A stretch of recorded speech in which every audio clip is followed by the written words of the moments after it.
So hello everyone, welcome to our channel. আজকের ভিডিওতে আমরা যে কারেন্ট ইলেকট্রিসিটি সম্পর্কে আলোচনা করছিলাম তার সেকেন্ড পার্টটা সম্পর্কে আলোচনা করব। ঠিক আছে, দেখো ফার্স্ট যেটা বলছে, আমরা আগের আগের যে ক্লাসটা ছিল সেখানে আমরা ওহমস ল পর্যন্ত আলোচনা শেষ করেছিলাম। ঠিক আছে, দেখো আজকের তারপরে যেটা বলছে, দেখো vector form of Ohm's law. তাহলে ওহমস ল এর ভেক্টর ফর্মটা কী হয়। ঠিক আছে, দেখো ওহমস ল আমরা কি পড়ে এসেছি, তাহলে হচ্ছে ওহমস ল আমরা কি পড়ে এসেছি না, হচ্ছে ওহমস ল আমাদেরকে বলছিল যে ওহমস ল বলছিল V equal to I into কত আর। ঠিক আছে, যেখানে ভিটা হচ্ছে কি, ভিটা হচ্ছে ভোল্টেজ বা হচ্ছে পোটেনশিয়াল। ঠিক আছে, ভিটা ভোল্টেজ বা পোটেনশিয়াল। ঠিক আছে, আর আইটা ছিল কি, আইটা ছিল আমার হচ্ছে কারেন্ট। ঠিক আছে, আইটা কি ছিল, কারেন্ট।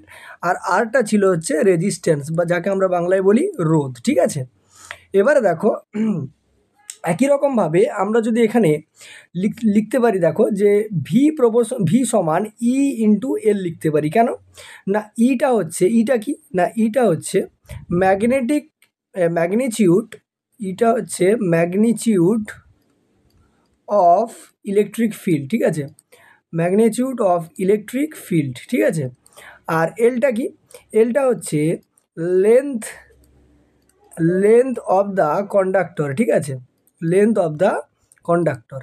দেখো এটা কেন লেখা হলো, দেখো একটা যদি আমি ওয়্যার মনে বা এরকম একটা কন্ডাক্টর মনে করলাম যার লেন্থ কত না, লেন্থটা হচ্ছে এল। ঠিক আছে, এবার এই ডাইরেকশানে যদি হচ্ছে ইলেকট্রিক ফিল্ড কাজ করে, সেক্ষেত্রে এর যে কোনো দুটো প্রান্তের যে শেষ মানে একদম প্রথম প্রান্ত আর একদম শেষ প্রান্তের যে পোটেনশিয়ালটা হবে সেটা ই ডট এল এর সঙ্গে কি হয়, সমান হয়। ঠিক আছে, এবারে দেখো আমরা V equal to I R পড়ে এসেছি। ঠিক আছে, তাহলে V equal to I into R পড়ে এসেছি। ঠিক আছে, আবার আর সমান আমরা কি পড়েছি, দেখো আর এর জায়গায় আমি লিখতে পারি রো ইন্টু এল বাই এ। দেখো আমরা পড়ে এসেছি এটা যে আর সমান কত না, রো ইন্টু এল বাই এ। ঠিক আছে, এটা আগের ক্লাসে আমরা পড়েছি, তাহলে সেখান থেকে লিখতে পারি এটা। এবারে ভি এর জায়গায় দেখো ইএল আছে, তাহলে ইএল বসাতে পারি, তাহলে ইএল সমান রো ইন্টু এল বাই এ। এবার দেখো এই এল আর এই এল কী হবে, ক্যান্সেল আউট হবে। তার মানে আমার গায়ে যেটা পড়ে থাকবে সেটা হচ্ছে ই সমান I by A into rho লিখতে পারি। তাহলে ই সমান হচ্ছে এই আই বাই এটাকে জে লেখা হয়, কি লেখা হয়, জে লেখা হয়। ঠিক আছে, তাহলে এখান থেকে আমরা লিখতে পারি যে E vector equal to rho J vector. ঠিক আছে, আচ্ছা যেটা কি, যেটা হচ্ছে কারেন্টের ডেনসিটি। ঠিক আছে, অর্থাৎ কারেন্টের ঘনত্ব, প্রবাহ ঘনত্ব। ঠিক আছে, যেটা হচ্ছে কারেন্ট ডেনসিটি। আচ্ছা এর ডাইরেকশান কোন দিকে হবে, এর যে ডাইরেকশান হবে সেই ডাইরেকশানটা সেম অ্যাজ ই। ঠিক আছে, তাহলে ই এর ডাইরেকশান যেদিকে, এই যে ডাইরেকশানও সেদিকে কাজ করবে। ঠিক আছে, তার মানে দেখো এই যে আমি কি পেলাম, ই সমান হচ্ছে rho J vector, E vector সমান রো জে ভেক্টর। এটাই হচ্ছে তোমার ভেক্টর ফর্মস হচ্ছে ওহমস ল। ঠিক আছে, এটাই কি বললাম, এটাই হচ্ছে vector form of Ohm's law. ঠিক আছে, vector forms of Ohm's law, তাহলে এটাই হচ্ছে ভেক্টর ফর্ম কিসের না, ওহমস ল এর ভেক্টর ফর্ম। ঠিক আছে, তাহলে ই সমান rho J vector, E vector সমান রো জে ভেক্টর। ঠিক আছে, এটাকে আরেকরকমভাবে লেখা যেতে পারে, জে ভেক্টর সমান লেখা যেতে পারে সিগমা ই ভেক্টর। ঠিক আছে, জি সমান কি, সিগমা ই ভেক্টর। এবারে বলবে সিগমা ই কোত্থেকে গেল, দেখো এইটাকে যদি আমি ক্যালকুলেশন করি, ঠিক আছে, এখান থেকে কী পাবো না, জে ভেক্টর সমান ই ভেক্টর বাই কী পাবো, রো পাবো। আর 1/রোটাকে আমরা সিগমা দিয়ে প্রকাশ করি, তার জন্য কি হয়ে যাবে, জে সমান সিগমা ই। ঠিক আছে, চলে আসবো দেখো নেক্সট দেখো বলছে টেম্পারেচার ডিপেন্ডেন্স অফ রেজিস্টিভিটি। ঠিক আছে, অর্থাৎ রোধটা উষ্ণতার উপরে কেমনভাবে ডিপেন্ড করে। ঠিক আছে, প্রথম কথা দেখো, উষ্ণতা যদি বাড়ানো হয়, ঠিক আছে, উষ্ণতা বাড়ালে সেক্ষেত্রে রোধের মান পরিবর্তন হবে। ঠিক আছে, যেমন দেখো ধাতব পরিবাহীর ক্ষেত্রে উষ্ণতা যদি বাড়ানো হয় সেক্ষেত্রে তার রোধের মানও কিন্তু বাড়তে থাকে। ঠিক আছে, তাহলে ফর কন্ডাক্টর, ঠিক আছে, ফর কন্ডাক্টর, ঠিক আছে, মানে পরিবাহীর ক্ষেত্রে রোধ যদি বাড়ে, টেম্পারেচার যদি বাড়ে রোধও কী হবে, বাড়বে। ঠিক আছে, এবারে অন্যদিকে তড়িৎ বিশ্লেষ্য পদার্থ বা হচ্ছে অর্ধপরিবাহীর ক্ষেত্রে উষ্ণতা বাড়ালে রোধ কমে যায়। ঠিক আছে, সেগুলো আলাদা ব্যাপার। ঠিক আছে, এবারে কেমনভাবে ডিপেন্ড করে, প্রথম কথা দেখো, যদি আমি মনে করি যে প্রথম ক্ষেত্রে কোনো একটা কন্ডাক্টর আমি নিয়েছি, ঠিক আছে, ফর এনি কন্ডাক্টর, ঠিক আছে, ফর এনি কন্ডাক্টর, ঠিক আছে, যে কোনো কন্ডাক্টর আমি একটা নিয়েছি। ঠিক আছে, কন্ডাক্টর মনে করলাম তার হচ্ছে যখন টেম্পারেচার হচ্ছে 0 ডিগ্রি সেলসিয়াস, ঠিক আছে, টেম্পারেচার যখন 0 ডিগ্রি সেলসিয়াস, তার রোদ তখন কত না, রোদ হচ্ছে R0, ঠিক আছে। টেম্পারেচারটাকে বাড়িয়ে 0 ডিগ্রি থেকে T ডিগ্রি সেলসিয়াস করা হলো, তার রোদও বেড়ে কত হয়ে গেল, RT হয়ে গেল, ঠিক আছে। তাহলে রোদের উষ্ণতা গুণাঙ্ক বের করতে হয়, ঠিক আছে। রোদের উষ্ণতা গুণাঙ্ক আলফা সমান কত হয় না, আলফা দিয়ে প্রকাশ করা হয়। আলফা সমান রোধের পরিবর্তন, ঠিক আছে। আলফা সমান কি হয় না, রোধের পরিবর্তন, ঠিক আছে।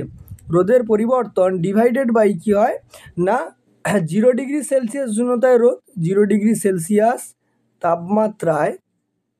তাপমাত্রায় রোদ গুণিতক কি হয় না, উষ্ণতার পরিবর্তন বা তাপমাত্রার পরিবর্তন, ঠিক আছে। তাপমাত্রার পরিবর্তন, ঠিক আছে। এটা হচ্ছে আলফার ফর্মুলা, ঠিক আছে। আগে তোমরা ক্লাস 11-এ এটা করে এসছো, সেই দৈর্ঘ্য প্রসারণ গুণাঙ্ক, ক্ষেত্র প্রসারণ গুণাঙ্কের ক্ষেত্রে এই ফর্মুলাগুলো করে এসছো, ঠিক আছে। তাহলে দেখো রোধের পরিবর্তন কতটা হচ্ছে না, আগে কত ছিল R0, এখন কত হয়েছে RT। পরিবর্তন কতটা না, RT মাইনাস হচ্ছে R0 divided by 0 degree Celsius তাপমাত্রায় রোধ হচ্ছে R0, আর তাপমাত্রার পরিবর্তন কত না T-0, তার মানে কত হবে, T হয়ে যাবে। তাহলে আলফা সমান RT মাইনাস R0 বাই হচ্ছে R0T, ঠিক আছে। এখান থেকে তুমি যদি ক্যালকুলেশন করো, ঠিক আছে, কোনাকুনি যদি গুণ করো, দেখো কী পাবে, এর নিচে কিছু নেই মানে 1 আছে, তার মানে দেখো RT minus R0 equal to alpha R0T, ঠিক আছে। এখান থেকে দেখো RT সমান কত পাবে, এই মাইনাসটা উপরে গেলে প্লাস হবে, তার মানে R0 প্লাস আলফা R0T। এখান থেকে যদি R0 কমন নিয়ে নাও, কত পাবে 1 প্লাস আলফা টি, ঠিক আছে। তাহলে RT সমান কত পেলে, 1 প্লাস আলফা টি পেলে, ঠিক আছে। আচ্ছা, এই যে রোদের উষ্ণতা গুণাঙ্ক বলছি, এর একক কী হয়, ঠিক আছে। এটা হচ্ছে ছোটো করে লিখে দিই, এটা হচ্ছে টেম্পারেচার কোএফিসিয়েন্ট, ঠিক আছে। টেম্পারেচার কোএফিসিয়েন্ট অফ রেজিস্ট্যান্স, ঠিক আছে। টেম্পারেচার কোএফিসিয়েন্ট অফ রেজিস্ট্যান্স, ঠিক আছে, যাকে বাংলায় বলা হয় রোদের উষ্ণতা গুণাঙ্ক। এটাকে আলফা লেখা হচ্ছে। এর যদি আমি ইউনিটের কথা বলি, ইউনিট কী হবে, দেখো আলফা সমান কত পেলাম, আলফা সমান পেলাম RT minus R0 divided by R0 into T. তার মানে দেখো এখানে তো ওপরে এটা তো কী পাচ্ছ, এটা তো হচ্ছে রোধের, এটাও রোধ, ঠিক আছে, ক্যান্সেল আউট হয়ে যাবে। তার মানে দেখো এটা হচ্ছে 1/T এর সঙ্গে সমান হবে। টি মানে কি, টেম্পারেচার, তার মানে যেটা এর ইউনিট হবে 1/ডিগ্রি সেলসিয়াস। এটাকে এরমভাবে লেখা যায়, পার ডিগ্রি সেলসিয়াস লিখতে পারো, অথবা তুমি ডিগ্রি সেলসিয়াস ইনভার্স লিখতে পারো, ঠিক আছে। এবারে দেখো কন্ডাক্টরের ক্ষেত্রে আমি কি বলছিলাম, যে কন্ডাক্টরের ক্ষেত্রে টেম্পারেচার বাড়ালে রোধ কী হয়, বাড়ে। তাহলে ফর কন্ডাক্টর, ঠিক আছে, ফর কন্ডাক্টরের ক্ষেত্রে আলফার মানটা পজিটিভ আসে, ঠিক আছে। আর অর্ধপরিবাহী যেগুলো হয়, অর্থাৎ সেমিকন্ডাক্টরের ক্ষেত্রে, ঠিক আছে, সেমিকন্ডাক্টর যাদের ক্ষেত্রে টেম্পারেচার বাড়ালে রোধ কমে, তাদের ক্ষেত্রে আলফার মানটা কিসে আসে, নেগেটিভে আসে, ঠিক আছে। তাহলে কন্ডাক্টরের ক্ষেত্রে আলফার মান পজিটিভ, আর সেমিকন্ডাক্টরের ক্ষেত্রে আলফার মান কী হয়, নেগেটিভ হয়ে যায়, ঠিক আছে। তাহলে এটা গেল টেম্পারেচার ডিপেন্ডেন্স অফ রেজিস্টিভিটি, ঠিক আছে। নেক্সট দেখো যেটা বলছে ক্লাসিফিকেশান অফ, এটা মেটেরিয়ালস হবে আর কি, প্রিন্টিং মিস্টেক আছে। Classification of materials in terms of রেজিস্টিভিটির ওপরে ডিপেন্ড করে হচ্ছে আমার হচ্ছে যে কোনো হচ্ছে মেটেরিয়ালসগুলোর ক্লাসিফিকেশান। দেখো তিনটে ভাগে ভাগ করা যায়, একটা হচ্ছে কন্ডাক্টর, একটা ইনসুলেটর, একটা হচ্ছে সেমিকন্ডাক্টর। কন্ডাক্টরকে বাংলায় বলা হয়, যেটা আমরা বাংলায় পড়ি হচ্ছে পরিবাহী, ঠিক আছে। আর ইনসুলেটর মানে কি, ইনসুলেটর মানে হচ্ছে অন্তরক, ঠিক আছে, অন্তরক। আর সেমিকন্ডাক্টর মানে অর্ধপরিবাহী, যেটা বলছিলাম এক্ষুনি, অর্ধপরিবাহী, ঠিক আছে। তাহলে অর্ধপরিবাহী দুজনের ক্ষেত্রে কি বলছে দেখো, কন্ডাক্টরের ক্ষেত্রে হ্যাঁ, যে the material which conduct electric current fairly well are called conductor, যারা তড়িৎ ভালো পরিবহন করতে পারে, ঠিক আছে। আর অন্তরক কী হবে, তড়িৎ পরিবহন করতে এরা পারবে না, ঠিক আছে, এই যে ডু নট, ঠিক আছে, do not conduct electric. Semiconductor হচ্ছে এরা এমন ধরনের মেটেরিয়াল যারা হচ্ছে প্রথম দিকে সাধারণ তাপমাত্রা তড়িৎ পরিবহন করে না, তাপমাত্রা বাড়ালে এরা তড়িৎ পরিবহন করতে পারে, ঠিক আছে। এবার এদের ক্ষেত্রে রেজিস্টিভিটির মান যদি দেখি, তাহলে পরিবাহীর ক্ষেত্রে সেটা কত হয়, 10⁻⁸ থেকে 10⁻⁶ ওহম মিটার হয়। এর ক্ষেত্রে 10⁴ ওহম মিটারের চাইতে বেশি হয়। এটা 10⁻⁶ থেকে 10⁴ ওহম মিটারের মধ্যে হয়। তার মানে দেখো ঘটনাটা কি হচ্ছে, দেখো প্রথম কথা হচ্ছে সিরিজটা এরকম, 10⁻⁻8, 2 হচ্ছে কত, 10⁻⁻⁶, ঠিক আছে, 2 হচ্ছে 10⁻⁴, আর তারপরে যা আছে, ঠিক আছে। এবারে এই যে অংশটা 10⁻⁻8 থেকে 10⁻⁻6, এখানে কে থাকবে? এখানে থাকবে হচ্ছে কন্ডাক্টর, ঠিক আছে। এদের রেজিস্টিভিটি কম হয়। এই যে এর মধ্যে থাকবে কে না সেমিকন্ডাক্টর, ঠিক আছে, সেমিকন্ডাক্টর থাকবে। আর এর থেকে যেগুলো গ্রেটার দেন হবে সেগুলো হচ্ছে ইনসুলেটর বা অন্তরক হবে, ঠিক আছে, যাদের রেজিস্টিভিটি 10⁴ ওহম মিটারের চাইতে বেশি হয়, ঠিক আছে। নেক্সট দেখো যেটা আমরা আলোচনা করব সেটা হচ্ছে টেম্পারেচার পরিবর্তনের ক্ষেত্রে রেজিস্টিভিটি কেমনভাবে পরিবর্তন ঘটে। দেখো মেটালের ক্ষেত্রে টেম্পারেচার যত বাড়ানো হবে তত কিন্তু রেজিস্টিভিটিও বাড়বে। দেখো এই পয়েন্টে রেজিস্টিভিটি এতটা, একটু টেম্পারেচার বাড়ালে পরেরটা একটু বেশি হবে, তারপরে বেশি, মানে সমান হারে কী হয়, বাড়তে থাকে। সেমিকন্ডাক্টরের ক্ষেত্রে 0°C টেম্পারেচারের রেজিস্টিভিটি সব থেকে বেশি, মানে রোধ সব থেকে বেশি। এবার যত টেম্পারেচার বাড়ছে ধীরে ধীরে রেজিস্টিভিটি কী হচ্ছে, কমছে। রেজিস্টিভিটি কমছে মানে কী হবে, কারেন্ট বাড়বে, ঠিক আছে। তাহলে মেটালের ক্ষেত্রে যখন হচ্ছে টেম্পারেচার আমি বাড়াচ্ছি, ঠিক আছে, মেটালের ক্ষেত্রে কী হচ্ছে, টেম্পারেচার যত বাড়ছে রেজিস্টিভিটিও তত বাড়ছে, যার ফলে কারেন্ট কী হবে, তত কমে যাবে, ঠিক আছে। সেমিকন্ডাক্টরের ক্ষেত্রে টেম্পারেচার যত বাড়বে রেজিস্টিভিটি তত কমবে, যার ফলে কারেন্ট কী হবে, বাড়বে। আর অ্যালয়ের ক্ষেত্রে, অ্যালয় মানে যেগুলো হচ্ছে সংকর ধাতু হয়, মিশ্রণের ক্ষেত্রে নর্মাল 0°তে কিছু একটা রেজিস্টিভিটি থাকে, ঠিক আছে, পরপর ধীরে ধীরে ধীরে ধীরে ধীরে ধীরে বাড়তে থাকে, ঠিক আছে। মানে এটা মেটালের মতোই হবে, কিন্তু মেটালের ক্ষেত্রে অ্যাট 0°C রেজিস্টিভিটি কত, রেজিস্টিভিটিও 0 হয়ে যায়, কিন্তু মেটালের ক্ষেত্রে at 0°C resistivity does not equal to কী হবে, 0 হবে, ঠিক আছে। রেজিস্টিভিটি 0 হয় না, কিছু একটা রেজিস্টিভিটি থাকে, ঠিক আছে। এটা গেল তোমার হচ্ছে টেম্পারেচার ভার্সেস রেজিস্টিভিটির কার্ভ বিভিন্ন মেটেরিয়ালসের জন্য, ঠিক আছে। নেক্সট দেখো যেটা বলছে colour code for carbon registers, ঠিক আছে। এবার দেখবে যে রোধগুলো থাকে সেই রোধগুলোতে বিভিন্ন ধরনের রং করা থাকে, ঠিক আছে। সেই রঙগুলো দেখে আমাদেরকে বুঝতে হয় যে কোন রোধটার মান হচ্ছে কত, ঠিক আছে, কোন রোধটার মান কত, সেই কালার কোডগুলো দেখে আমাদেরকে কী করতে হয়, বুঝতে হয় যে কোন রোধের মান হচ্ছে কত, ঠিক আছে। এবারে কালার কোডটা বোঝার জন্য তোমাকে এই যে ছকটা দেওয়া আছে এই ছকটা তোমাকে পুরোটা মনে রাখতে হবে, ঠিক আছে। যেমন দেখো প্রথম দেখো এই যে ব্ল্যাকের জন্য, ঠিক আছে, ব্ল্যাকের জন্য কি হয়, নাম্বার হচ্ছে 0 1 2 3 4 5 6 7 8 9 পর্যন্ত আছে, black, brown, red, orange, yellow, green, blue, violet, grey, white. আর গোল্ডের জন্য 5%, সিলভারের জন্য 10%, আর কোনো কালার না থাকলে 20%। এবারে মনে রাখার উপায় কি, মনে রাখা থাকে এই সেন্টেন্সটা মনে রাখতে পারো। দেখো B B Roy of Great Britain had very good wife, ঠিক আছে। এবারে কীভাবে মনে রাখবে, এই যে ফার্স্ট বি, এই ফার্স্ট বিটা কী বোঝাচ্ছে, ফার্স্ট বিটা বোঝাচ্ছে তোমার ব্ল্যাক, ঠিক আছে, ফার্স্ট বিটা ব্ল্যাক বোঝাচ্ছে। পরের বিটা বোঝাচ্ছে কি না ব্রাউন, এটা কি বোঝাচ্ছে না হচ্ছে ব্রাউন বোঝাচ্ছে। তারপরে আরটা কি বোঝাচ্ছে, আরটা নিশ্চয়ই রেড বোঝাচ্ছে। ওটা কি বোঝাচ্ছে, ওটা হচ্ছে অরেঞ্জ বা হচ্ছে কমলা রং বোঝাচ্ছে। হোয়াইটটা হচ্ছে কি বোঝাচ্ছে, ইয়েলো বা হচ্ছে হলুদ রং বোঝাচ্ছে। তারপরে দেখো গ্রেড আছে, গ্রেডের এই যে জিটা এটা হচ্ছে গ্রিন বা হচ্ছে সবুজ রঙকে বোঝাচ্ছে। ব্রিটেনের বিটা হচ্ছে ব্লু রঙকে বোঝাচ্ছে, ঠিক আছে। আর ভিটা হচ্ছে ভায়োলেট বা হচ্ছে বেগুনি রঙকে বোঝাচ্ছে। আর গুডের যে জি সেটা হচ্ছে গ্রে বা ধূসর রঙকে বোঝাচ্ছে। আর ডব্লুটা হচ্ছে হোয়াইট কালারকে বোঝাচ্ছে, ঠিক আছে। প্রথমত এই লিস্টটা মনে রাখতে হবে, লিস্টটা মনে রাখলে কীভাবে আমরা বের করব সেটা দেখাচ্ছি, ঠিক আছে, কীভাবে এটার হচ্ছে রেজিস্ট্যান্স বের করানো যেতে পারে।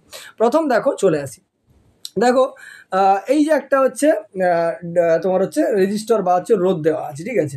রোধের ক্ষেত্রে দেখবে যে প্রথম 3টে কালার খুব পাশাপাশি থাকে, এই যে 3টে কালার খুব পাশাপাশি আছে, আর একটা কালার হচ্ছে ছাড়া আছে, ঠিক আছে।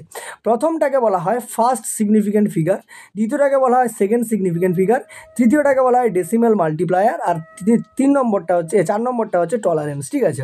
মানে ধরো কোনো একটা রোধ আমি নিয়েছি, ঠিক আছে, মনে করো প্রথম ধরো আমি এভাবে নামকরণ করছি, ধরো এটা হচ্ছে আমার এ, ঠিক আছে, ফার্স্ট কালারটা এ, তারপরটা বি, তারপরটা সি, আর এটা মনে করো ডি, ঠিক আছে। তাহলে রেজিস্টিভিটি নির্ণয় করার নিয়ম হচ্ছে প্রথম এটা জাস্ট বসে যাবে, তারপরে বি এর যে সংখ্যা সেটা বসে যাবে, ঠিক আছে, বি এর সংখ্যা বসে যাবে, ইন্টু কত হবে, ইন্টু 10⁻⁶ সি এর সংখ্যাটা বসবে, তারপরে প্লাস মাইনাস যেটা ডি আছে সেটা হচ্ছে ডি বসে যাবে এখানে, ডি, ঠিক আছে, D% বসে আর কি। মানে কি ব্যাপারটা কীরকম হলো, ব্যাপারটা হচ্ছে যে ধরো মনে করো একটা উদাহরণ নেওয়া যাক, ঠিক আছে। মনে করো এটাতে হলুদ আছে, ঠিক আছে, এটা কি, এটাতে আমার হচ্ছে ইয়েলো কালার বা হলুদ কালার আছে, ঠিক আছে। বিটাতে আমি মনে করলাম ধরো বেগুনি বা হচ্ছে ভায়োলেট আছে, ঠিক আছে। আর সিটাতে মনে করলাম আমি রেড বা হচ্ছে লাল আছে। আর ডিটাতে মনে করলাম আমি হচ্ছে কি আছে না হচ্ছে ধরো রুপোলি বা সিলভার কালার আছে, ঠিক আছে। সিলভার আছে, ঠিক আছে। তাহলে এর রোধ কীভাবে বের করবো? প্রথম কথা দেখো, যেটা বলা হচ্ছিল তোমাকে যে এ সংখ্যাটার জন্য পাশে বসে যাবে। এবার ইয়েলো যদি বলি, আগের ছকটা যদি যাও, দেখো ইয়েলোর জন্য কত আছে, ইয়েলোর জন্য দেখো 4 বসে আছে, তাহলে ইয়েলোর জন্য 4 শুধুমাত্র পাশে বসে গেল। তারপর দেখো ভায়োলেট আছে, ভায়োলেটের জন্য কত আছে, ভায়োলেটের জন্য দেখো এই যে 7 আছে, তাহলে 7 বসে গেল পাশে। ইন্টু কত হবে, 10⁻⁶। সিটা রেড আছে, রেডের ভ্যালু কত, রেডের ভ্যালু হচ্ছে 2, তাহলে কত বসবে, 10⁻²। প্লাস মাইনাস কত, ডিটা কি বলছে, সিলভার। দেখো সিলভারের জন্য কত পার্সেন্ট, 10%, তাহলে এখানে কত বসে যাবে, 10%, ঠিক আছে। এবারে ক্যালকুলেশন যদি করো, 47 ইন্টু 10² মানে কত হবে, 100, প্লাস মাইনাস কত পার্সেন্ট, 10%। তার মানে দেখো 4700 প্লাস মাইনাস হচ্ছে 10%, ঠিক আছে। এবারে দেখো দুভাবে ভ্যালু বের করতে হবে। দেখো একবার প্লাস ধরে করবো, একবার মাইনাস ধরে করবো। তাহলে 4700 ইন্টু কত না 4700, 1 মিনিট, 4700 প্লাস 4700 হচ্ছে 10%, ঠিক আছে। তাহলে 4700, ঠিক আছে, ইন্টু 10% মানে 10/100, ঠিক আছে। ক্যালকুলেশন যদি করো, দেখো এটা 4700 বেরোবে, প্লাস দেখো এটা দুটো শূন্য আর এখানে দুটো শূন্য কেটে দাও, তার মানে 470, ঠিক আছে। যোগ যদি করো কত আসবে না, যোগ করলে 5170 ওহম আসবে, ঠিক আছে। এটা হচ্ছে প্লাস ধরে, সরি। এবারে মাইনাস ধরে করো, মাইনাস ধরে করলে দেখো 4700 মাইনাস কত হবে, সেই 470 হবে, ঠিক আছে। এটা যদি ক্যালকুলেশন করো কত আসবে, 4230 ওহম, ঠিক আছে। তার মানে যে রোধটা আমি নিয়েছিলাম তার যে রেজিস্ট্যান্স হবে, ঠিক আছে, তার যে রেজিস্ট্যান্সের ভ্যালুটা হবে সেটা কত না, রেজিস্ট্যান্সের ভ্যালুটা হচ্ছে 5170 ওহম থেকে হচ্ছে 4230 ওহমের মধ্যে হবে, ঠিক আছে। তাহলে এইভাবে হচ্ছে কোনো কালার কোডযুক্ত রেজিস্ট্যান্সের ক্ষেত্রে আমরা ভ্যালু বের করতে পারি, ঠিক আছে। নেক্সট যেটা দেখবো আমরা, যে আরও এক ধরনের রোধ পাওয়া যায় যেখানে কোনো এরকম 3টে-4টে কালার কোড পাবে না। সেখানে কি থাকে, সেখানে দেখবে যে একদম লাস্টের এন্ড পজিশানটাতে কালার দেওয়া থাকে, ঠিক আছে। আর মাঝখানে বডি একটা রঙের হয়, বডিটা একটা রঙের হয়, আর ভেতরে একটা ডট দেওয়া থাকে, সেই ডট একটা কালারের হয়, আর একটা রিং থাকে, ঠিক আছে। এর ক্ষেত্রে কীভাবে বসাবো না, প্রথমে দেখো বডি বসবে, তারপরে এন্ড, তারপরে ডট, আর তারপরে কে বসে, রিং বসে, ঠিক আছে। জাস্ট হচ্ছে যোগ হয়ে যাবে বডি, এন্ড, ডট আর হচ্ছে রিং, ঠিক আছে। মানে প্রথমে বডি বসবে, বডির যে কালারটা, তারপরে এন্ডের কালারটা, তারপরে ডট, আর তারপরে হচ্ছে রিংয়ের কালার, ঠিক আছে। ওই একই রকম, তবে এটা অতটা এক্সামে জিজ্ঞেস করে না, ঠিক আছে। এটা অতটা নট ইম্পর্টেন্ট, ঠিক আছে। এটা অতটা পরীক্ষায় আসে না। পরীক্ষায় যেটা আসে সেটা হচ্ছে আগেরটা দিয়ে যেটা করানো হলো, অর্থাৎ এই যে অংশটা করানো হলো, এই অংশটা পরীক্ষায় বেশি জিজ্ঞেস করে, ঠিক আছে। এটা জিজ্ঞেস করে না। নেক্সট দেখো যেটা বলছে কম্বিনেশন অফ রেজিস্ট্যান্সের সমবায় বা রোধের সমবায়, ঠিক আছে। এবারে দেখো রোধের সমবায় আমরা কিভাবে করতে পারি। দেখো রোধের দুরকম সমবায় হয়, একটা হচ্ছে শ্রেণী সমবায় বা সিরিজ কম্বিনেশন, ঠিক আছে। আর একটা হচ্ছে প্যারালাল কম্বিনেশন বা সমান্তরাল সমবায়। এটা দেখো সিরিজ কম্বিনেশন, অর্থাৎ এটা হচ্ছে শ্রেণী সমবায়, ঠিক আছে, শ্রেণী সমবায়। আর একটা হচ্ছে প্যারালাল কম্বিনেশন বা হচ্ছে সমান্তরাল সমবায়, ঠিক আছে। এটা কি, সমান্তরাল সমবায়। এবারে শ্রেণী সমবায় আর সমান্তরাল সমবায় কাকে বলে দেখো, ঠিক আছে। যদি কোনো রোধের, যদি দেখো যে প্রথম প্রান্তটা এক জায়গায় আছে, ঠিক আছে, দ্বিতীয় প্রান্তটার সঙ্গে দ্বিতীয় রোধের প্রথম প্রান্ত যোগ আছে, মানে একটার সঙ্গে আরেকটা পরপর যোগ আছে, তখন তাকে আমরা কি বলবো, series combination. Are parallel combination কাকে বলে, ঠিক আছে। প্যারালাল কম্বিনেশন হচ্ছে, আচ্ছা এটাও সমান শ্রেণী সমবায় হয়ে গেছে, ঠিক আছে। এই ছবিটা এখানে ভুল আছে, এই ছবিটা ভুল আছে, ঠিক আছে। প্যারালাল কম্বিনেশন কেমনভাবে হয় একটু বলে দিই। দেখো প্যারালাল কম্বিনেশন হচ্ছে এরকমভাবে, যে কোনো রোধে, ধরো মনে করো এই একটা রোধ আছে, ঠিক আছে, এখানে মনে করো আরেকটা রোধ আছে, ঠিক আছে, আর এখানে মনে করো আরেকটা রোধ আছে, ঠিক আছে। প্রত্যেকটা রোধের হচ্ছে প্রথম প্রান্তটা এক জায়গায় আছে, ঠিক আছে। প্রত্যেকটা রোধের কী আছে, প্রথম প্রান্তটা হচ্ছে এক জায়গায় আছে আর শেষ প্রান্তটা এক জায়গায় আছে, তখন তাকে আমরা কি বলবো না, হচ্ছে সমান্তরাল সমবায় বা প্যারালাল কম্বিনেশন বলবো, ঠিক আছে। তাহলে একটা গেল শ্রেণী সমবায়, একটা গেল সমান্তরাল সমবায়। এবারে এই সমান্তরাল আর শ্রেণী সমবায়ের তুল্য রোধ কতটা হয় আমাদেরকে বের করতে হবে, ঠিক আছে। তুল্য রোধ বলতে কি না, ইকুইভ্যালেন্ট রেজিস্ট্যান্স বা তুল্য রোধ বলতে বোঝায়, দেখো এখানে আমি দেখো কটা রোধ ব্যবহার করেছি, দেখো 3টে রোধ ব্যবহার করেছি। এবার এই 3টে রোধের পরিবর্তে যদি আমি একটা রোধ ব্যবহার করতাম, তাহলে সেই রোধটার মান কত হতো, সেটাকেই আমরা বলি তুল্য রোধ বা ইকুইভ্যালেন্ট রেজিস্ট্যান্স, ঠিক আছে। এবারে সেটা আমরা বের করবো। দেখো এর ক্ষেত্রে কেমনভাবে বের করব, যদি দেখি এখানে ভোল্টেজ কত দেওয়া হচ্ছে, ভি ভোল্টেজ দেওয়া হচ্ছে, রোধ আছে দেখো R1, R2 আর R3, ঠিক আছে। এবারে যেহেতু এরা শ্রেণী সমবায় যুক্ত আছে, এদের মধ্যে দিয়ে কারেন্ট সেম যাবে, আই কারেন্ট যাবে, কিন্তু প্রত্যেকটা হচ্ছে বিভব প্রভেদ আলাদা হবে। দেখো এই পয়েন্টটাকে আমি এ পয়েন্ট মনে করলাম, এটাকে ধরো বি পয়েন্ট মনে করলাম এটাকে, ঠিক আছে, এটা সি পয়েন্ট আর এটা হচ্ছে ডি পয়েন্ট, ঠিক আছে। তার মানে দেখো ফার্স্ট যদি আমি আর ওয়ানের কথা বলি, ফার্স্ট যে রোধটা আছে আর ওয়ানের কথা, ঠিক আছে, তাহলে ভি সমান আই আর আমরা ওহমের সূত্র অনুযায়ী পড়ে এসেছি, ভি সমান আই ইন্টু আর। তাহলে এর বিভব প্রভেদ কত, দেখো ভি এ মাইনাস ভিবি, ঠিক আছে। তাহলে ভি এ মাইনাস ভিবি যদি করি, দেখো ডিফারেন্স লেখা আছে, ওটার করে লাভ নেই। দেখো এই যে ভি ওয়ান দেওয়া আছে, তাহলে ভি ওয়ান সমান আই ইন্টু আর ওয়ান হবে। পরে আর টুর ক্ষেত্রে ভি সমান কত হবে, I two into R two, I two into R two, ঠিক আছে। ভি টু সমান আই ইন্টু আর টু, আর ভি থ্রি সমান কত হবে, আই ইন্টু আর থ্রি, ঠিক আছে। টোটাল যে ভোল্টেজ হবে, ঠিক আছে, টোটাল পোটেন্সিয়াল বা টোটাল হচ্ছে বিভব যেটাকে আমরা বলছি, ঠিক আছে, total potential V equal to কত হবে না, V one plus V two plus V three, ঠিক আছে। তার মানে দেখো I R one plus I R two plus হচ্ছে আই আর থ্রি, ঠিক আছে। এবার আই যদি আমি কমন নেই, ভেতরে কত পড়ে থাকবে, আর one plus R two plus হচ্ছে আর থ্রি পড়ে থাকবে। এবারে মনে করো পুরোটাকে তুলে দিয়ে আমি একটাই রোধ বসালাম, ঠিক আছে, একটাই হচ্ছে রেজিস্ট্যান্স বসিয়ে দিলাম, ঠিক আছে। একটাই রেজিস্ট্যান্স যদি বসিয়ে দিই, ও রোধ কত মনে করলাম আর, কারেন্ট কত যাচ্ছে, আই যাচ্ছে, বিভব তো ভি আছে। তাহলে ভি সেক্ষেত্রে আমার ভি সমান কত বেরোবে, ভি সমান আই ইন্টু আর বেরোবে। এবার দেখো এই ভি আর এই V equal, left hand side equal মানে রাইট হ্যান্ড সাইডে ইকুয়াল হতে হবে। তার মানে আই ইন্টু আর সমান কত বেরোবে, I into R one plus R two plus হচ্ছে আর থ্রি হবে। তাহলে আই যদি ক্যান্সেল আউট হয়ে যায়, আর সমান কত বেরোবে না, আর one plus R two plus হচ্ছে আর থ্রি হয়ে যাবে, ঠিক আছে। এটাই হচ্ছে তোমার হচ্ছে সিরিজ কম্বিনেশন, ঠিক আছে। এবারে প্রশ্ন কীভাবে পরীক্ষায় পড়ে, দেখো পরীক্ষায় একটা প্রশ্ন ধরো আমি একটা নিয়ে নিচ্ছি, ধরো এখানে পেজ নেই, ধরো এখানে একটা প্রশ্ন নিয়ে নিই। ধরো বলে দিল পরীক্ষায় আমাকে যে কোনো একটা বর্তনীতে তিনটে রোধ আছে, ঠিক আছে। মনে করো তিনটে রোধের মান এরমভাবে, তিনটে রোধ আছে এরমভাবে, তিনটে রোধ আছে, তিনটে রোধের মান বলে দিল যে মনে করো এটা হচ্ছে ধরো 1 ওহম, এটা 2 ওহম, এটা 3 ওহম। তাহলে তুল্য রোধ কত হবে না, আর এস সমান 1 প্লাস 2 প্লাস 3 জাস্ট যোগ হয়ে যাবে, তাহলে কত বেরিয়ে যাবে, 6 ওহম তুল্য রোধ বেরিয়ে যাবে, ঠিক আছে। তাহলে এটা চলে গেল তোমার ফর্মুলা। নেক্সট দেখো সিরিজ কম্বিনেশন গেল, এবারে দেখো প্যারালাল কম্বিনেশন। প্যারালাল কম্বিনেশনের ঘটনা কি ঘটছে, যে প্রত্যেকটার দেখো অগ্রভাগটা একই জায়গায় আর শেষ ভাগটাও একই জায়গায় আছে, যার ফলে সবার ভেতর দিয়ে মানে বিভব প্রভেদটা সেম হবে, সবারই বিভব প্রভেদ ভি আসবে, কিন্তু কারেন্ট আলাদা আলাদা। প্রথমটা দেখো আর ওয়ান দিয়ে কারেন্ট যাচ্ছে আই ওয়ান, পরেরটা দিয়ে আই টু, পরেরটা দিয়ে আই থ্রি যাচ্ছে। তবে সিমিলারলি যদি আমরা এখানে ওহমের সূত্র প্রয়োগ করি, তাহলে প্রথমটার ক্ষেত্রে কি বেরোবে না, ভি সমান I one into R one বেরোবে। সেকেন্ডটার ক্ষেত্রে ভি সমান হচ্ছে I two into R two বেরোবে, আর ভি সমান কত বেরোবে, I three into R three বেরোবে, ঠিক আছে। এবার এখানে দেখো আই ওয়ান সমান আমি যদি লিখি কত বেরোবে না, ভি বাই হচ্ছে আর ওয়ান। এখানে দেখো আই টু সমান কত বেরোবে, ভি বাই হচ্ছে আর টু। আর এখানে আই থ্রি সমান কত বেরোবে, ভি বাই হচ্ছে আর থ্রি, ঠিক আছে।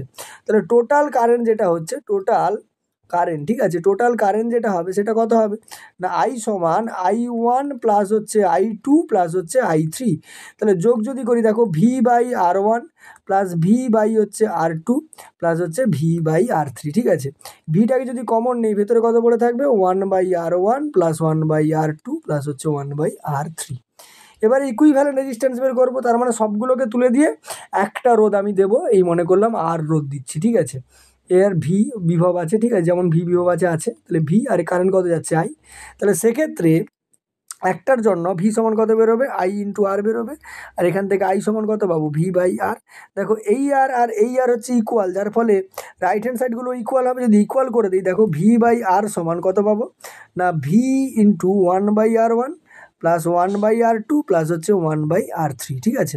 তাহলে ভি বি ক্যান্সেল আউট হবে, তাহলে 1 বাই আর সমান কত বেরোবে, 1 by R one plus 1 by R two plus হচ্ছে 1 বাই আর থ্রি বেরোবে, ঠিক আছে। এটাই তোমার হয়ে গেল প্যারালাল কম্বিনেশন বা সমান্তরাল সমবায়ের তুল্য রোধ, ঠিক আছে। এবারে কোশ্চেন কেমনভাবে আসে, মনে করো কোনো একটা পরিবাহীর মান বলে দিল, যেটা আগেরটাই বলছিলাম যে তিনটে মান আছে, দেখা যাবে আর ওয়ানের মান বলে দিয়েছে 1 ওহম, আর টুর মান বলেছে ধরো 2 ওহম, আর আর থ্রির মান বলেছে কত না হচ্ছে 3 ওহম। তাহলে তুল্য রোধ যেটা বেরোবে সেটা কিন্তু এরভাবে বেরোবে যে 1 বাই আর সমান 1 by 1 plus 1 by 2 plus 1 by 3। তাহলে ক্যালকুলেশন যদি করি, দেখো 6 লসাগু আসবে, তাহলে 6 যুক্ত 3 যুক্ত 2, তার মানে 3 2 5, 6 5 11 বাই 6। তাহলে আর সমান কত বেরোবে, এটা উল্টাতে হবে, এছাড়া উল্টা আছে মানে তার মানে ছয়ের কত হয়ে যাবে 11, ঠিক আছে। এইভাবে কিন্তু অঙ্ক তোমাকে জিজ্ঞেস করবে। তাহলে দুটো ফর্মুলা গেল, দুটো ফর্মুলা, একটা হচ্ছে শ্রেণী সমবায়ের জন্য আর একটা সমান্তরাল সমবায়ের জন্য, ঠিক আছে। নেক্সট দেখো যেটা বলছে যে ইন্টারনাল রেজিস্ট্যান্স, ঠিক আছে। এবার ইন্টারনাল রেজিস্ট্যান্স বা হচ্ছে আভ্যন্তরীণ রোধ কত ব্যাপারটা কি, ঠিক আছে।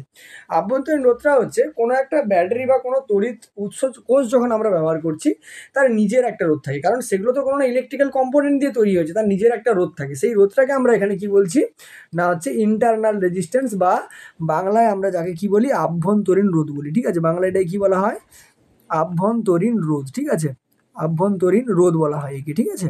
আর এটা এবারে কিভাবে নির্ণয় করা যায়, প্রথম কথা দেখো, আগে লেখাটা দেখে নাও যে internal resistance of a cell is defined as the resistance offered by the electrolyte of the cell of the flow of current through it. It is denoted by R, small r, and its unit is ohm. দেখো রোধ মানে তো ওহমই হবে, ঠিক আছে। তাহলে internal resistance বা আরটাকে আমরা এরকমভাবে হচ্ছে বের করতে পারি, ঠিক আছে। এবারে দেখো এই আর বের করানোর একটা ফর্মুলা রয়েছে, ঠিক আছে। এই যে আভ্যন্তরীণ রোধের কথা বলছি আর, সেই আরটা বের করানোর একটা ফর্মুলা রয়েছে। ফর্মুলাটা কি, ফর্মুলা কিছুই নয়, ওটাকে হচ্ছে স্মল আর ধরে নেওয়া হয়। ওটা আমরা নেক্সট স্লাইডে গেলে দেখবো, ঠিক আছে, যে আরটা কীভাবে বের করানো হয়। তার আগে দেখো ডিপেন্ডেন্স, এই যে ইন্টারনাল রেজিস্ট্যান্স বা আরের কথা বলছি সেটা কী কী জিনিসের উপরে ডিপেন্ড করে সেটা একটু দেখে নাও। প্রথম কথা বলছে it is directly proportional to the, এই যে separation between two plates of the cell. তাহলে সেলের মধ্যে দুটো সেল থাকে, একটা হচ্ছে ক্যাথোড থাকে আর একটা অ্যানোড থাকে। তাহলে এই যে ডিফারেন্সটা এর সঙ্গে কী হয়, সমানুপাতিক, অর্থাৎ ডিফারেন্সটা বাড়লে এই আর এর মান বাড়বে, ডিফারেন্স কমলে আর এর মান কমবে। তারপর it is inversely proportional to the plates area dipped into the electrolyte, মানে এই যে এরিয়াটা কতটা ডোবানো আছে তরলের মধ্যে তার সঙ্গে ইনভার্সলি প্রপোর্শনাল, মানে বেশি ডোবানো থাকলে রেজিস্টিভিটি কম হবে আর কম ডোবানো থাকলে রেজিস্টিভিটি ইন্টারনাল রেজিস্ট্যান্স হচ্ছে বেশি হবে, ঠিক আছে। তারপর বলছে দেখো it depends on the nature concentration and temperature of the electrolytes and increasing the concentrations of the electrolyte, ঠিক আছে। তার মানে এটা হচ্ছে যে তড়িৎ বিশ্লেষ্যটা ব্যবহার করছো তার প্রকৃতির উপরে ডিপেন্ড করছে, তার মধ্যে কতটা তড়িৎ বিশ্লেষ্য মিশিয়েছো তার উপরে ডিপেন্ড করছে, ঠিক আছে। তার গাঢ়ত্বের উপরে এবং টেম্পারেচারের উপরে ডিপেন্ড করে, ঠিক আছে। তো এটা গেল ইন্টারনাল রেজিস্ট্যান্স। এবারে বের করা যাবে কীভাবে, দেখো এইখানে একটা সোর্স নেওয়া হয়েছে, দেখো ইলেকট্রিক্যাল সোর্স নেওয়া হয়েছে যার হচ্ছে তড়িৎচালক বল বা ইএমএফটা হচ্ছে ই, ইন্টারনাল রেজিস্ট্যান্স আমি স্মল আর মনে করেছি, আর বাইরে একটা বড় আর বা লোড রেজিস্ট্যান্সটাকে আমরা বলি আর লাগানো আছে, আর কারেন্টটা আই তো ফ্লো হচ্ছে এখান থেকে দেখতে পাচ্ছ, ঠিক আছে। তাহলে এখানে যদি আমরা প্রয়োগ করি তাহলে কীভাবে পাবো, দেখো প্রথম কথা যেটা আমার ইএমএফ এর ভ্যালু, ঠিক আছে। দেখো নিউটন বলছি ওহমস ল অনুযায়ী ভি ইজিক্যাল টু কত হয়, আই ইন্টু আর হয়, ঠিক আছে। V equal to I into R হয়। এবারে দেখো এই আরের ভেতর দিয়েও আই কারেন্ট যাচ্ছে, এই আরের ভেতর দিয়েও আই কারেন্ট যাচ্ছে। তাহলে প্রথমটার জন্য টোটাল যে ইটা হবে ইএমএফটা সেটা কত হবে না, টোটাল ইএমএফ সমান, দেখো ভালো করে লিখি, টোটাল ইএমএফ সমান, ঠিক আছে, ই সমান কত বেরোবে, দেখো এর ভেতর দিয়ে কত হবে না, ভি সমান আমরা আই আর পড়ে এসেছি সেই ফর্মুলা লাগাবো, এর ভেতর দিয়ে কত না আই ইন্টু হচ্ছে স্মল আর, প্লাস দেখো এর ভেতর দিয়ে কত হবে আই ইন্টু ক্যাপিটাল আর, ঠিক আছে। আই ইন্টু কত হয়ে গেল ক্যাপিটাল আর, ঠিক আছে। তাহলে ই সমান I R plus I by R বেরিয়ে গেল, ঠিক আছে। তার মানে দেখো ভি সমান আমরা আই আর জানি, তাহলে এখানে আমি বসাতে পারি I into small R plus হচ্ছে ভি। তাহলে ই সমান কত আই আর প্লাস ভি, এখান থেকে ভি সমান কত বেরোবে ই মাইনাস আই ইন্টু আর বেরোবে, এটা একটা ফর্মুলা, ঠিক আছে। আর একটা ফর্মুলা এখান থেকে তুমি বের করতে পারো, সেটা হচ্ছে কি না আর সমান কি বেরোয় ই মাইনাস ভি বাই হচ্ছে কত হবে না হচ্ছে আই হবে, ঠিক আছে। তাহলে এটা হচ্ছে এই যে ভিটা, এই ভিটাকে বলা হয় নষ্ট ভোল্ট, ঠিক আছে। এই ভিটাকে কি বলা হয় লস্ট ভোল্ট, ঠিক আছে, লস্ট ভোল্ট, ঠিক আছে। দেখো পাওয়ার কথা ছিল ই, কিন্তু এইটা হচ্ছে কি হচ্ছে নষ্ট হয়ে যাচ্ছে, তার জন্য এটাকে লস্ট ভোল্ট বা হচ্ছে নষ্ট ভোল্ট বলা হয়, ঠিক আছে, নষ্ট ভোল্ট বলা হয়। আর এটা আর মানে কি, এটা আর তো ইন্টারনাল রেজিস্ট্যান্স বের করানোর ফর্মুলা, ঠিক আছে। ইন্টারনাল রেজিস্ট্যান্স বা হচ্ছে আভ্যন্তরীণ রোধ বের করানোর ফর্মুলা হচ্ছে এটা, ঠিক আছে। তাহলে V equal to E minus I R, R equal to E minus V by I. টার্মগুলো লিখে দিই, দেখো ইটা হচ্ছে কি, ইটা হচ্ছে ইএমএফ, ঠিক আছে, ইএমএফ, ঠিক আছে। আর ভিটা হচ্ছে ভোল্ট, ঠিক আছে। আইটা হচ্ছে কারেন্ট, ঠিক আছে। আর স্মল আরটা হচ্ছে ইন্টারনাল রেজিস্ট্যান্স, ঠিক আছে। আর ক্যাপিটাল আরটা হচ্ছে লোড রেজিস্ট্যান্স, ঠিক আছে। Load resistance. ঠিক আছে, এই গেল তোমার হচ্ছে কীভাবে আননোন ব্যাটারির হচ্ছে বা অজ্ঞাত ব্যাটারির হচ্ছে ইন্টারনাল রেজিস্ট্যান্স বের করানো যায়। ঠিক আছে, নেক্সট দেখো চার্জিং অফ এ সেল, মানে একটা ব্যাটারিকে কিভাবে চার্জ করা যায় আর কিভাবে ডিসচার্জ হয়। ঠিক আছে, ফার্স্ট কথা বলছে দেখো, during charging of a cell the positive terminal electrode of the cell is connected to positive terminal of the battery. মানে কি বলছে, বলছে যে চার্জিংয়ের সময় এই যে ব্যাটারির যে পজিটিভটা সেটা মানে পজিটিভ যে প্রান্তটা সেটা হচ্ছে তোমার হচ্ছে যে চার্জ যেখান থেকে দিচ্ছ সেলের সঙ্গে পজিটিভ প্রান্তের সঙ্গেই যুক্ত থাকে। এটা পজিটিভটা পজিটিভের সঙ্গে যুক্ত থাকে, নেগেটিভটা নেগেটিভের সঙ্গেই যুক্ত থাকে। ঠিক আছে, তার মানে চার্জের সময় ডিউরিং চার্জ, ঠিক আছে, ডিউরিং চার্জিংয়ের সময় ঘটনা কি ঘটছে, চার্জিংয়ের সময় সেলের যে পজিটিভটা, ঠিক আছে, সেল আছে আর হচ্ছে কে আছে না হচ্ছে ব্যাটারি আছে। ঠিক আছে, সেল আর ব্যাটারি, সেলের পজিটিভটা ব্যাটারি পজিটিভের সঙ্গে যুক্ত আর সেলের নেগেটিভটা ব্যাটারি নেগেটিভের সঙ্গে যুক্ত। ঠিক আছে, এবারে নোট কি বলছে দেখো, যে the potential difference across internal resistance of the cell is called lost voltage. ঠিক আছে, মানে ওই যেটা আগে বললাম যে এই যে আভ্যন্তরীণ রোধের মানে মধ্যে যে হচ্ছে পোটেনশিয়াল ডিফারেন্সটা হবে অর্থাৎ I/R, সেটাকে আমরা কি বলছিলাম, লস্ট ভোল্টেজ বলছিলাম। এই যে ঠিক আছে, ওটাকে আমরা কি বলছি, লস্ট ভোল্টেজ বলছি। ঠিক আছে, লস্ট ভোল্টেজ বলা হচ্ছে।